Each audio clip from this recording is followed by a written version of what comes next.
Hello all. Today we are going to see another application of flip-flops.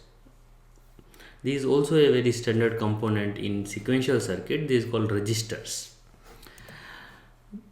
Now let's understand first what is a register. Register is usually an array of flip-flops. So that means multiple flip-flops are together will form a register. Now, as flip-flop is used to store single bit of data, now because it's an array of flip-flop, it would be used to store multiple bits of data. So, for example, it could be these multiple bits could be structured or unstructured. Structured means it could be integers, float, or character. Okay, and in terms of unstructured, so it could be like a group of bits which are used for one particular purpose. It could be a control bits, it could be data bits.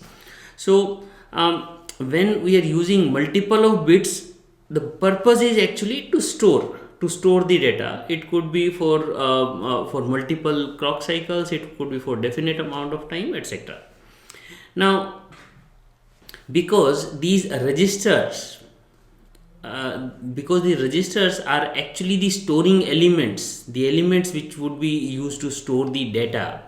Now there has to be some typical characteristics. So something which, as soon as somebody says register, what do we recognize? So one thing is that their output will change only at the active edge of the clock cycle. So what does it mean?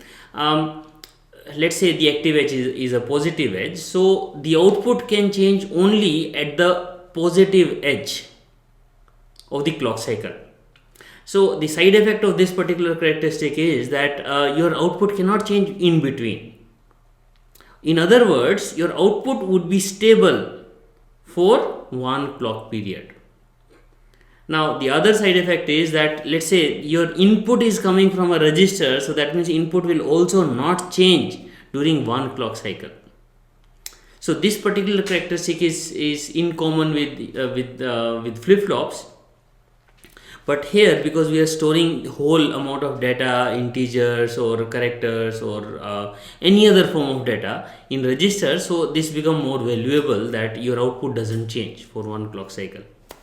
Okay. The other thing that registers are synchronous. Basically, if there are array of bits, all of these bits will flip at the same time. So if there are array of flip-flops, all of the flip-flop would be driven by same clock cycle, same clock signal. So because they are driven by same clock signal, they will change at the same time. So that's why it's called synchronous. Similarly, they should also be synchronous with other registers inside the design. So in the design, there could be multiple registers. All of them are supposed to change with the same clock cycle or same clock signal.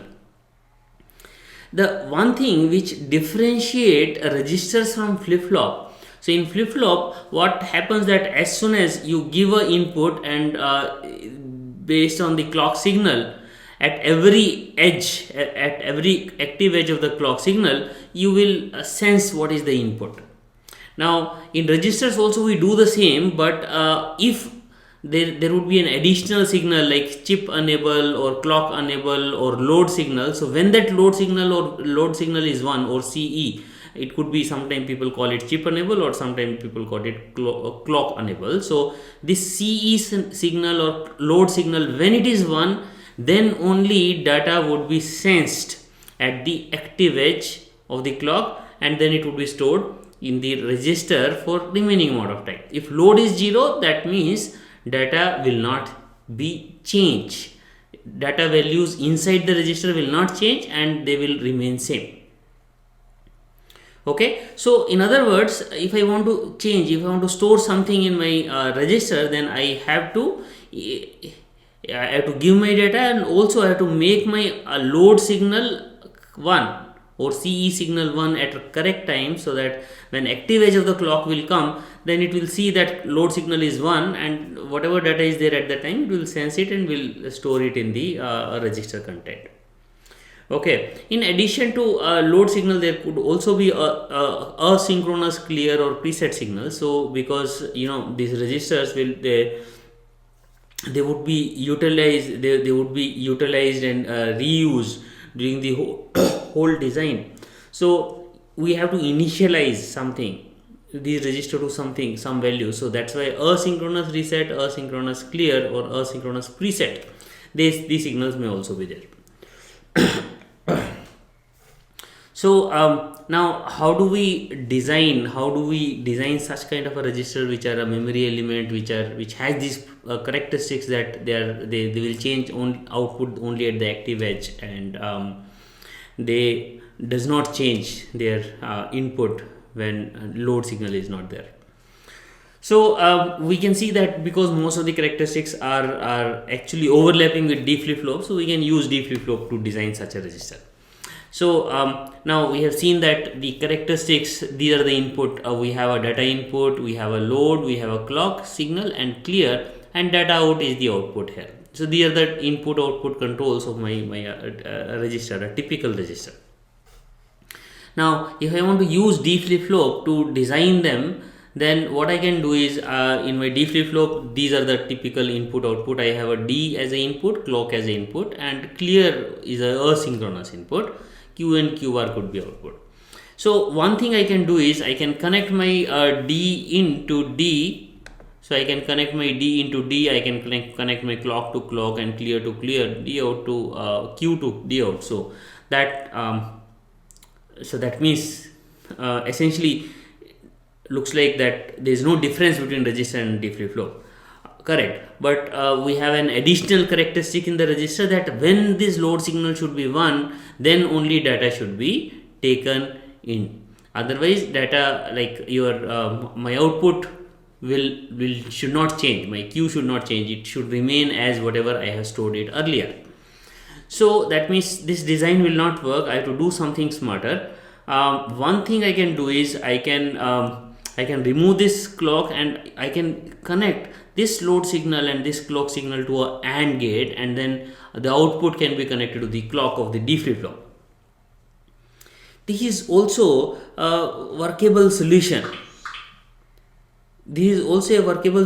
But you see your clock. So if your load is 1, then only your clock would be enabled. If load is 0, clock is not given. So that means whatever we want to give as a data in, that can also be sensed when load is 1.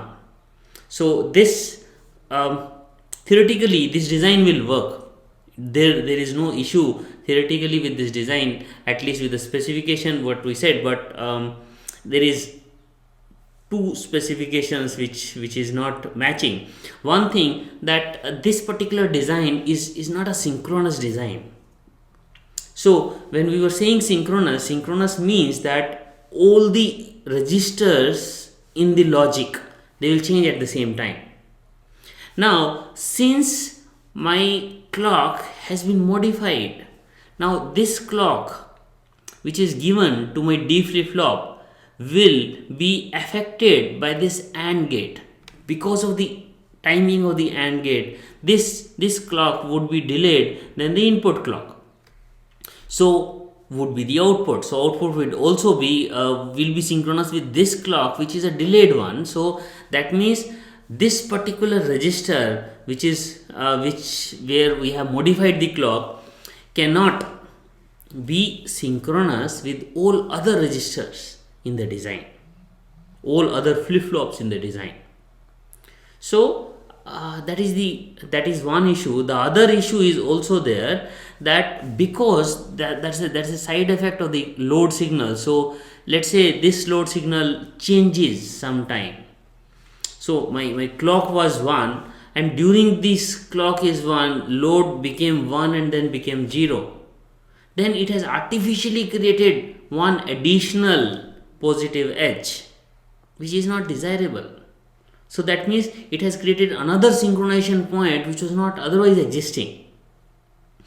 So that's why, because of these two reasons, modification of the clock as well as because of this load ending with the clock, load and clock being AND gated. So because of that, there could be some spurious activity, there could be additional positive clock edges. So then data would be sensed at that time also. So because of these two reasons, this particular design is not preferred. Instead, what we have to do, what we would like to do, we would not like to change my clock signal at all. My clock should be directly fed to my D flip-flop without any additional delay. So this is for sure that clock has to be connected something like this, but then I have to do in such a way that this load signal will still be able to utilize in such a way that this data in can be applicable only when load is 1. So what I can do is I can possibly have a multiplexer here. So this multiplexer is an additional feedback loop. When load is 1, that means I would like to take data in as a input, then my multiplexer will select data in. If my load is 0, then I will connect my data out signal and will give it back to D. So what this feedback loop will ensure?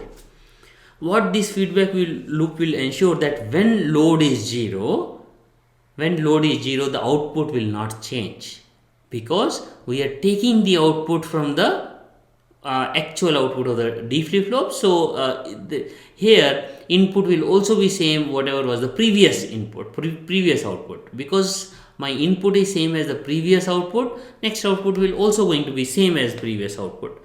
Output will not change. Output can change only when load is 1. So multiplexer will select data in and then output can change. So that's how we have to implement a register where clock is not modified, but we have modified our input to D flip-flop in such a way that the output will not get modified when load is 0. Okay, and when load is 1, then only data input would be taken and my output can change. So this particular implementation will take into account all the characteristics or all the requirements of my register design. So this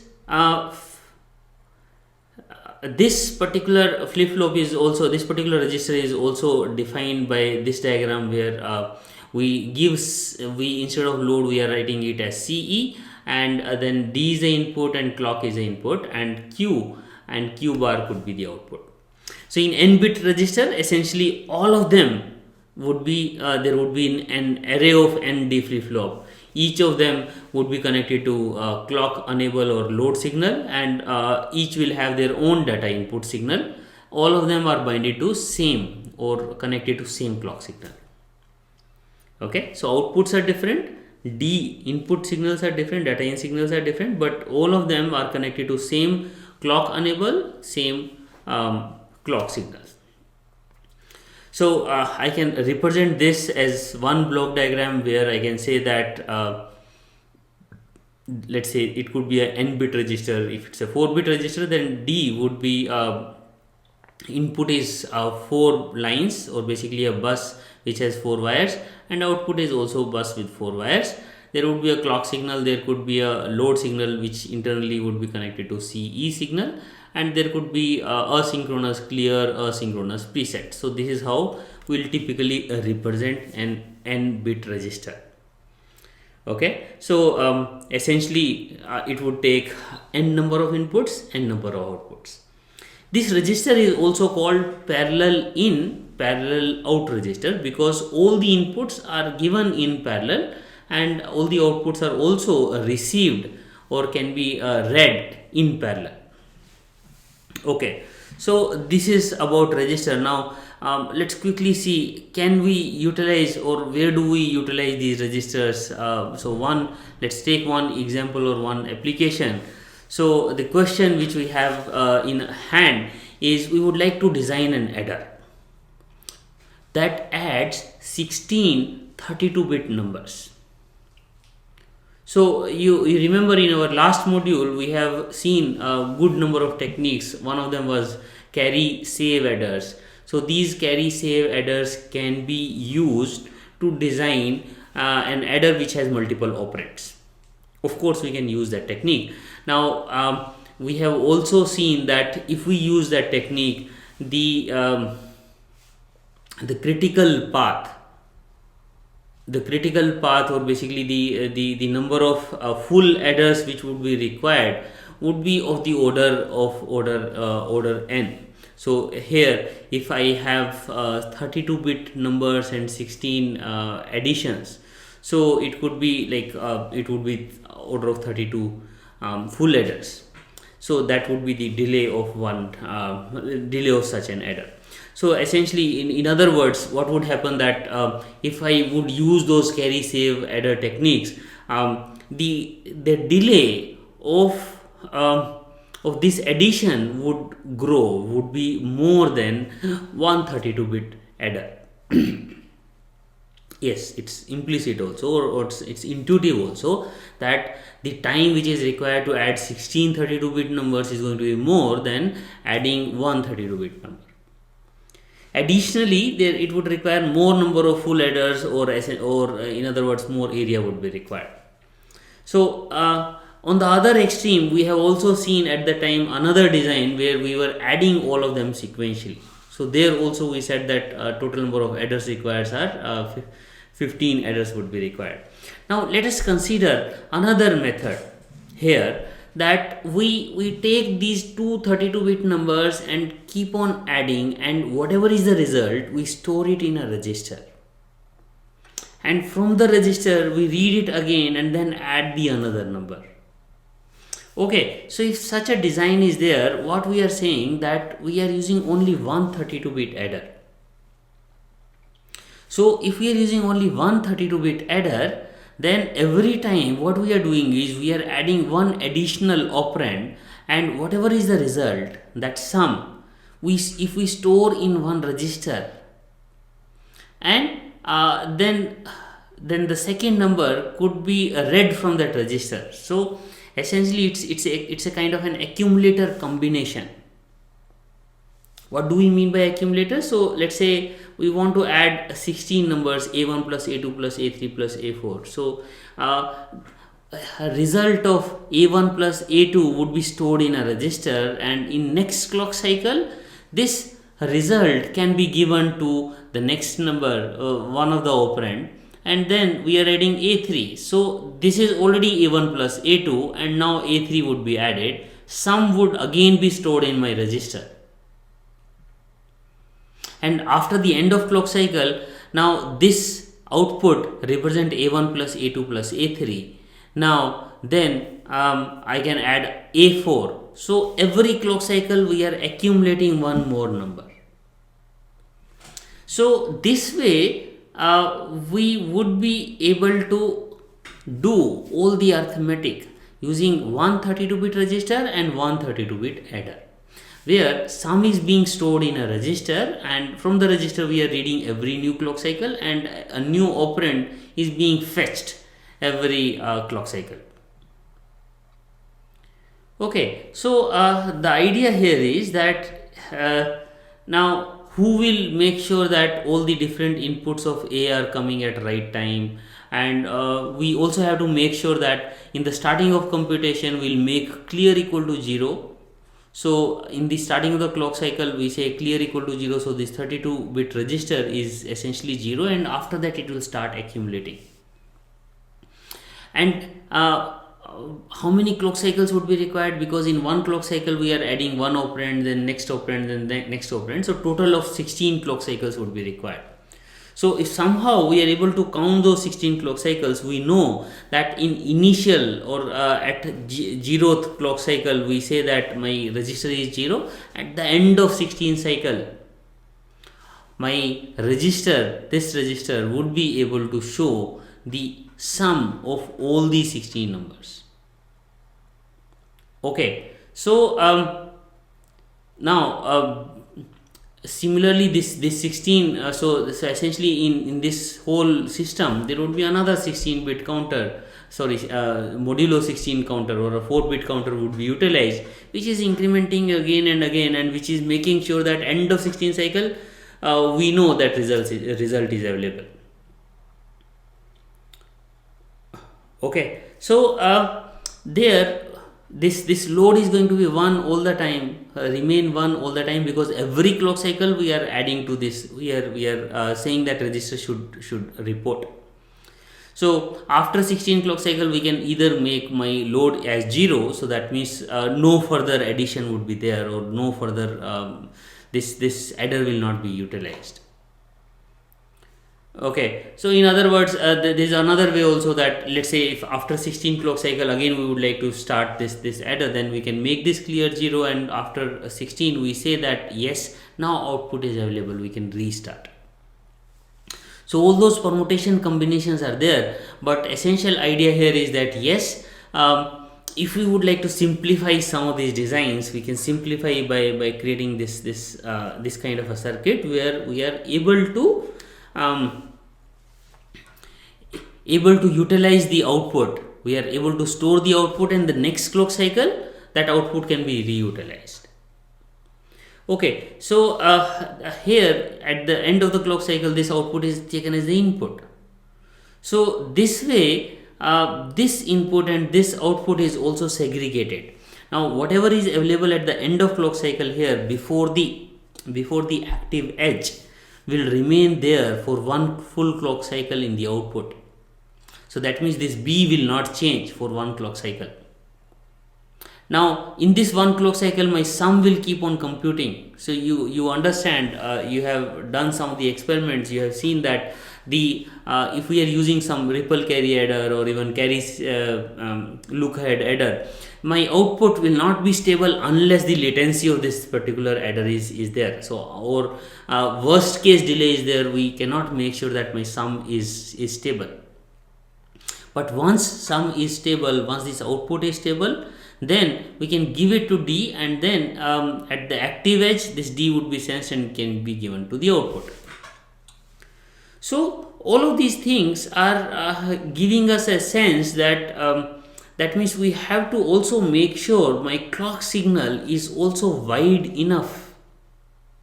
My clock size, duration of the clock is appropriate, that it is able to handle the worst case path. Okay, so we'll see that discussion. So the other point here is that this particular example, it's okay if you are not able to understand completely, but this example is to give you an motivation that these registers can be used to do certain computations which can be done in a phase wise manner. In one clock cycle you do one step, in second clock cycle you do next step, etc. So in forthcoming modules, in the next module we will take much more such examples and to see that how those computations can be done.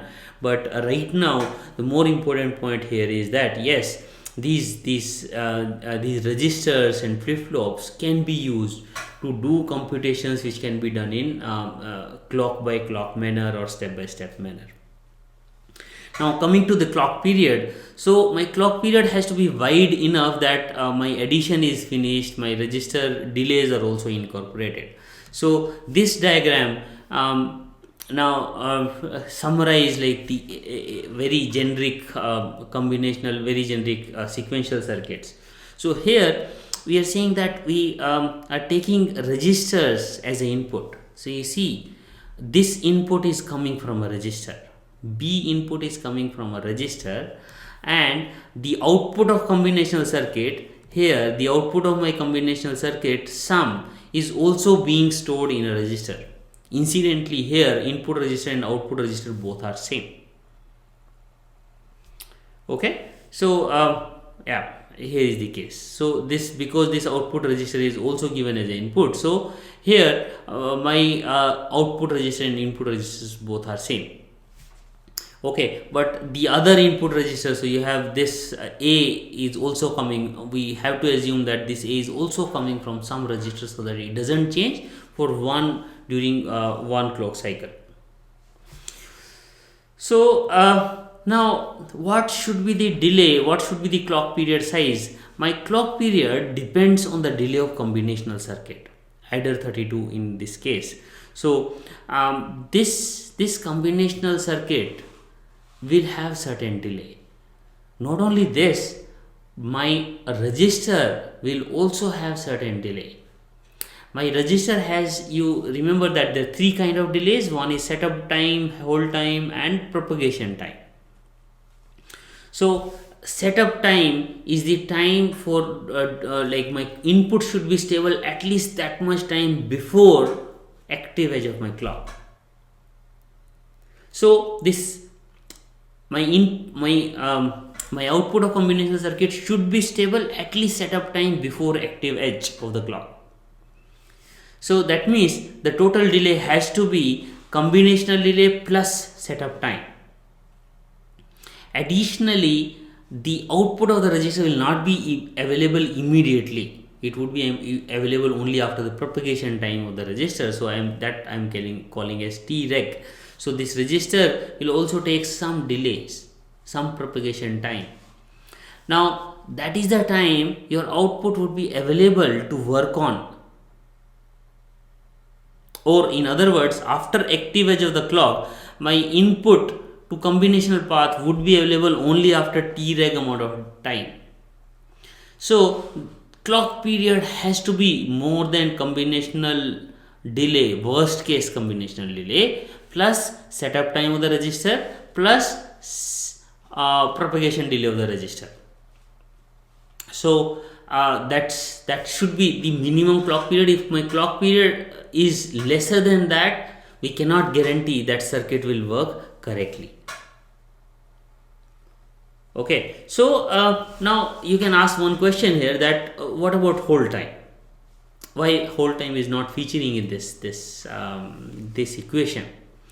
Now hold time, there are two reasons. One, usually hold time is lesser than my propagation delay. Okay, the other reason is that my input is available only after propagation delay from the positive edge of the clock. So unless my input is available, my combinational circuit will not start working. So this T reg become in the critical path.